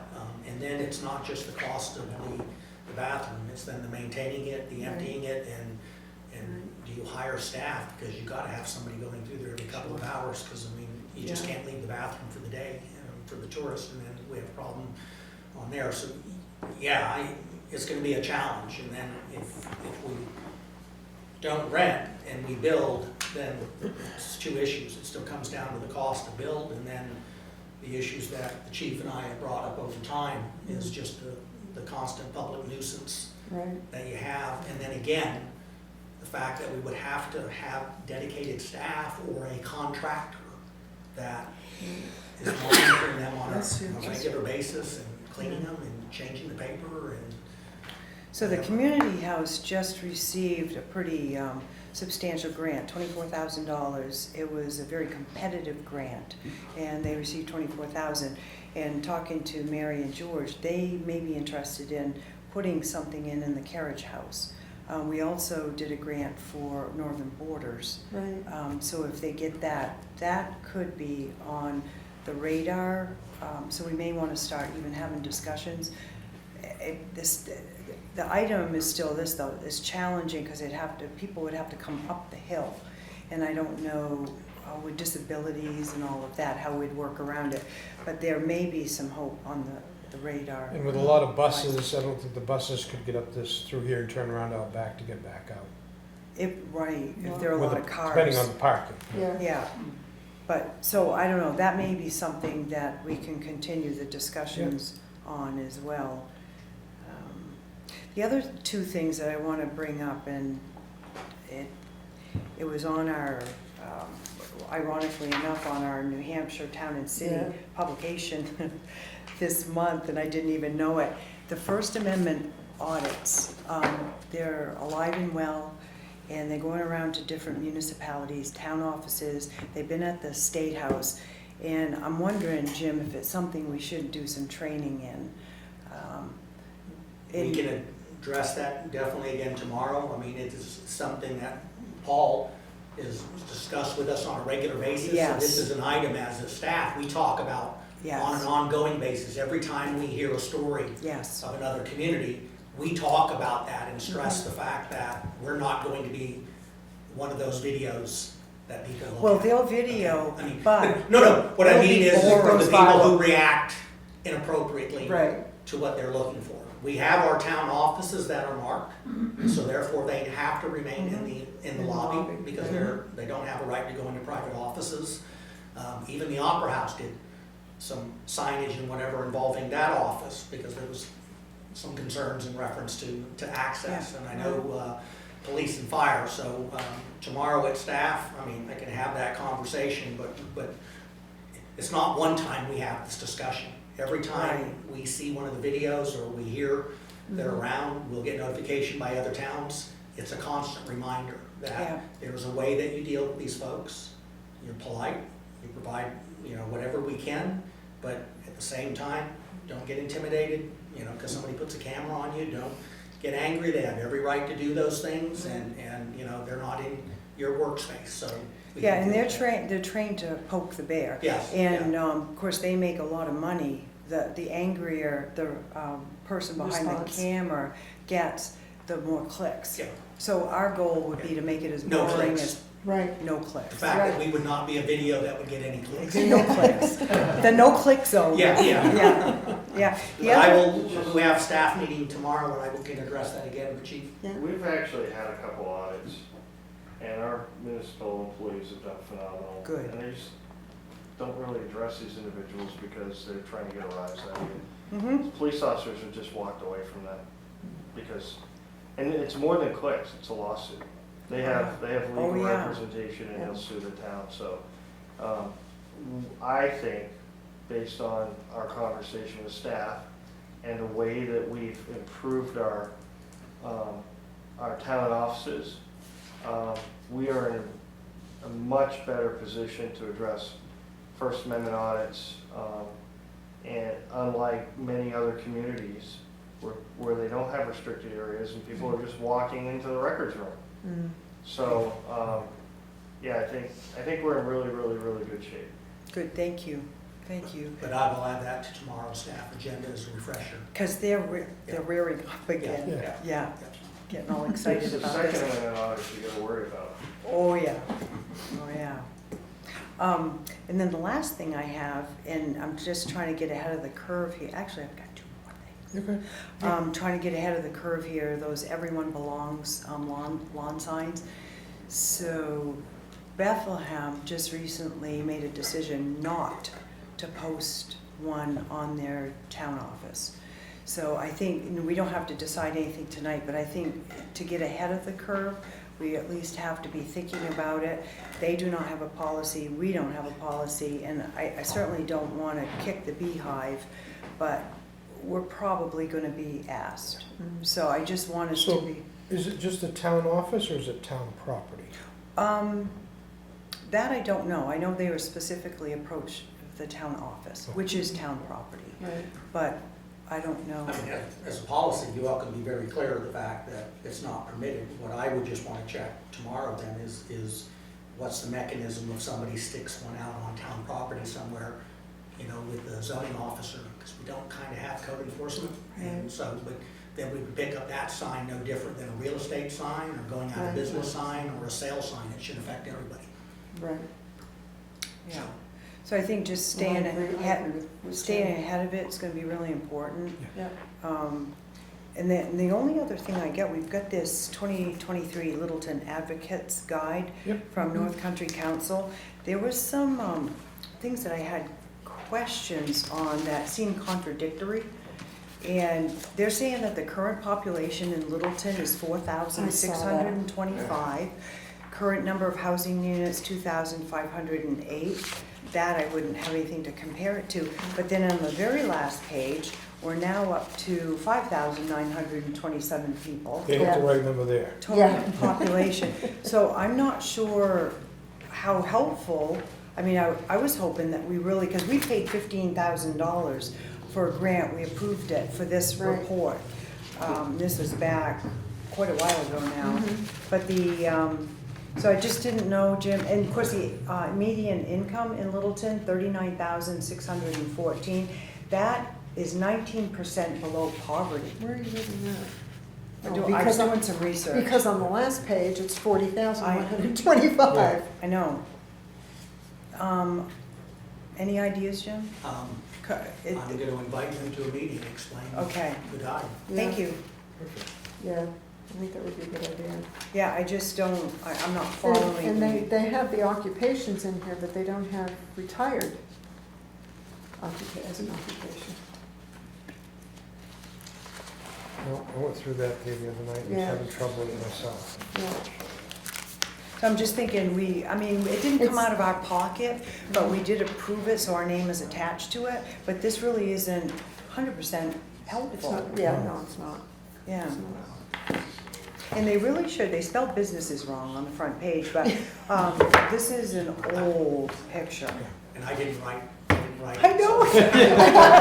We know you didn't, Okay. but I'm just thinking for the, in the professional. No, I will reach out to changed, them yeah. tomorrow and tell them, I mean, I sent that out, and there were a lot of questions here tonight, and at our August meeting, I'd like to see if they can send a representative to walk Okay. through Good, thank you. the whole research and why there's a difference in data. Right, And, yeah. Even I know the population's close to 6,000. And it has been since the late 1800s. Yes. Yeah. So anyway, I'll invite them because, other than, passing that on, and I'll be honest, I've got it electronically filed, that we're lack on housing, and I know demographic-wise, we do qualify as a challenged community, economics, but again, where they get their data, I'll ask them to see if they can be here to explain. Yeah, and I really appreciate the packet because it's condensed, a lot of good information in here, but it's just got to kind of line The up. numbers are wrong. Yeah, numbers are wrong, It's yeah. not real ver- Unless it's not real we're verbiage. missing something, but, Got it. yeah, thank you. And then I only had one other item. The last time we met, the last meeting we had, there was supposed to be a new Casella contract. Were those, Carrie mentioned the fact that the landfill was closing. Did those dates get changed before the contract was signed? Yeah, our dates match Okay, what you all approved. okay, all right. I just wanted to double check on that.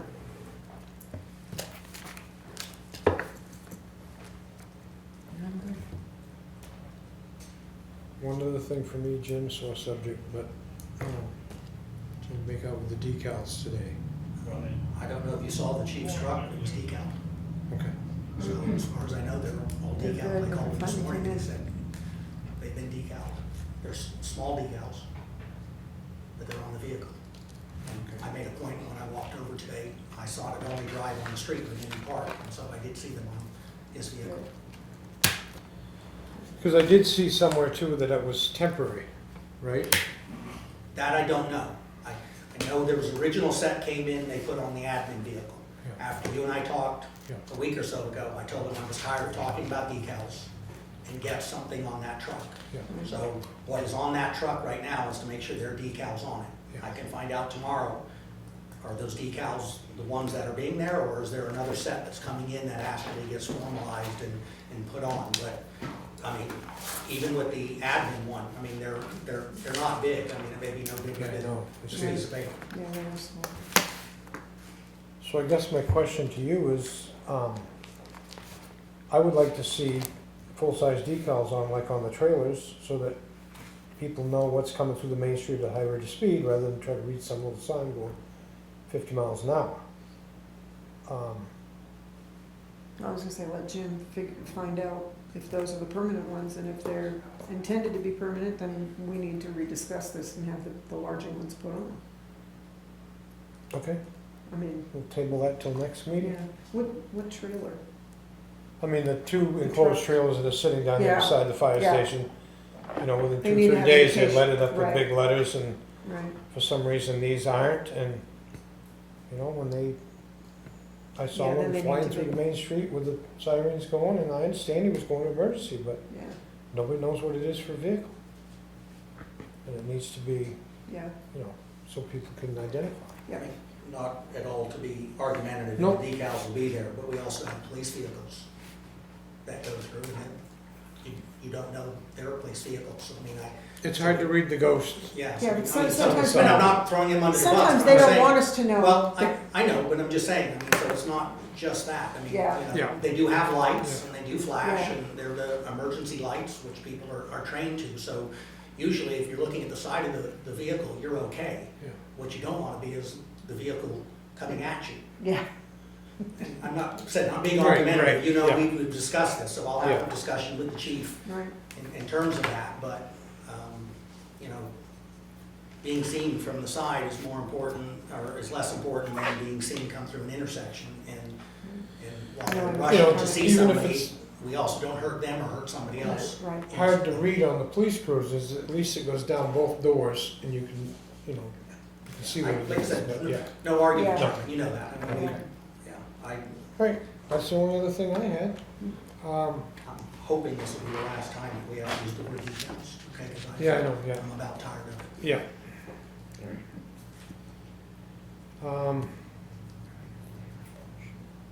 Next thing on the agenda is public comments. So those in attendance will have the opportunity for public comment of 3 minutes or less. Comments, not questions. Anybody? Go ahead. I have a comment, but, and it's in view of, or in light of the fact that foliage season will be fast upon us. But I am so sick of bumper humpers following me through Main Street and blocking the crosswalks. You know, why can't somebody donate a couple $100 or whatever it takes to make up some bumper stickers that says on the back end of a car, don't block the crosswalk, because then people are coming out onto the crosswalk and they've got no alternative but to weave through the cars. And people don't see them from behind the cars that are blocking the crosswalk, and I don't want somebody hurt. I'm a very conscientious driver, so I leave enough room that if I can't get my car up beyond that crosswalk, I wait until I can. But do not block the crosswalk. We've got them there, and if people are using them, we should make sure that they're gonna be safe. Thank you. That's all I gotta say. Do they make signs that say don't block the crosswalk? I mean, we should know anyways, if you have your driver's license, you already went over that, you had to take a Yeah. test on it, it's just common knowledge, but, Well, plus in New Hampshire, you have to stop if somebody's at a crosswalk. I mean, they do, and we have stop and look, and I mean, Yeah. I know in that terms there, and we can put a sign up for anything. We can put bars. No, I'm We get just bars, saying, so somebody No, comes up to the no, side, no. the bars go down, everybody has to stop, and they But- can't stop in the no. crosswalk. What I think the what I last was just thing trying to say is that that needs is more distraction for the people that are looking for a business and they can't find a business address on any of the doors or anything. And we've got so many plants and other signs. I think the last thing they need is another sign. But if they see the car in front of them says, don't block the crosswalk, they might read it. They might not. Chief, do you have a question? I agree, I think sign pollution would be an issue with our beautiful Main Street. Yeah. Motorists have to, there is a sense of, the motorists themselves have to, you know, kind of police A themselves. little courtesy. Road Yeah. courtesy, but I will tell you a couple of things. First of all, there is an accuracy. Just because you're in the sidewalk doesn't mean you have right of way. True. You just can't step out in front of a vehicle, which wouldn't be very smart. And the other, because pedestrians in some cases do have to yield the way to a motor vehicle. The short answer is, you're absolutely correct, people need to be courteous.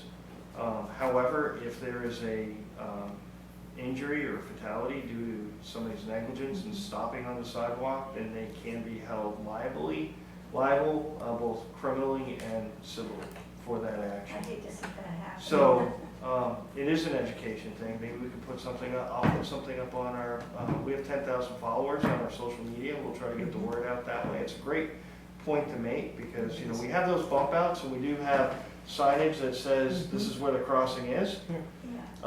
But I think it's a great point, and we'll see if we can get the word out on social media and see if we can push that. We could have fun with that too, Marie. Don't be a bumper humper. Yeah, I don't, can't say I've that. got a big sign on the back window of mine that That's says, okay. back off. Yeah.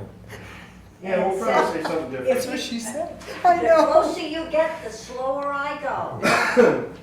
Now, I've seen those bumper stickers. Yeah. I've seen those. Well, if anybody makes up any bumper stickers, I'll be here on the first Friday handing them out to anybody that wants them. I'm sorry, I think I cut Jim off. I No, no, apologize. no. We're good? You sure? Okay. Do you can be more precise about the change that you wanna do at the town hall? On the office of the town hall, before you talk about medicine changes and stuff like that? And your paperwork that you got over there? In the town hall. Yeah, inside the office of the town, you know. What do you wanna do? You wanna put a sign on, stuff like that? Or I misunderstood? What, I have no idea. She read something about the changes on the town, and you know, this was the Constitution, you know, #1 article. Oh, you're the talking- First Amendment. Yeah, It's First one. Amendment audits. I know what I'm talking about, no laugh, Linda. Yeah, no, I'm trying to, I was trying to figure out what you were talking about. Okay, and the second Now I thing, understand. and the second thing, it's about, the chief talk about Article 2 of the Constitution. That is, you know, it's gun and stuff like that. Do you mind, you guys be more precise, that I can inform myself? What do you want to do? What? Rudy, on the first one, we're not changing any signs. We're already noticed properly for anybody who comes into the town office and reference First Amendment. They are So- restricted to the lobby. They are not allowed to go into the private offices, so we don't have to change anything. We're all being properly documented to ensure the privacy of the Right. workplace. So she's talking about a group of people that come around and videotape and try to make chaos. And How do they make a chaos? You got the entrance over there, everything else is closed. You know, the clock is closed. To go with the gym, you got the office, it's closed. How do they make a chaos? well, that's why we have a good setup where they're not really gonna do like they have in other towns. That's pretty much what she was saying. Right. We're pretty well set up, but we have to be prepared for it anyway. Just in case something happens. Yeah. Right. Yeah. Yeah, but the article too. Is that article? It's It's just, First Amendment. it's rights. First First Amendment, Amendment yeah, audits, First Amendment. yeah. Right. Do I wrong here, you know, but. No, I think what Chief was talking about, it's, we should be more concerned about Second Amendment Yeah. rights. So and he's right. Yeah. Well, that's constitutional. So it's just a comment. Oh, Yeah. yeah. I just don't want our employees to be caught flat-footed when these videotapers come in. And if you really want an education on this, I know Rochester, New Hampshire, their municipal office had a rough one. Lebanon had a rough one. Haverhill, yeah. had a really rough one. That, If they do the job, you know, according to right to know, this thing is not gonna happen, you know that, right? You know, we talk about that all this time that you mentioned. We're talking about every time we have a meeting at the right to know, you know, because a lot of people live in this town, and sometimes they got problems and stuff like that. Actually, the only time we don't have a problem is a little time. Little time around it's nice and smooth, takes to gym, you know, because it's a very cooperative, you know, that means a lot. And everything else, I mean, you know, You guys are closing the cage. Are things that can happen in town? Nothing can happen in town. You know, it's like, but, thank you. Thank you. All right, anybody else? I'm looking for a motion to close the meeting? I'll make that motion. Do I need to make the motion to go into non-public now or after? Actually, well, I guess the non-public, We're gonna close the first one, oh, my, yes, motion. Motion to close the first No, meeting? motion to move into and then. enter Okay, into. I'll make the motion to move into a non-public session with RSA 91A32C. Please. Okay, all those in favor? Aye. Did you want me to second it? Yeah. Okay. I don't mind. It does need to be seconded, yes. Yeah. It's at 7 PM.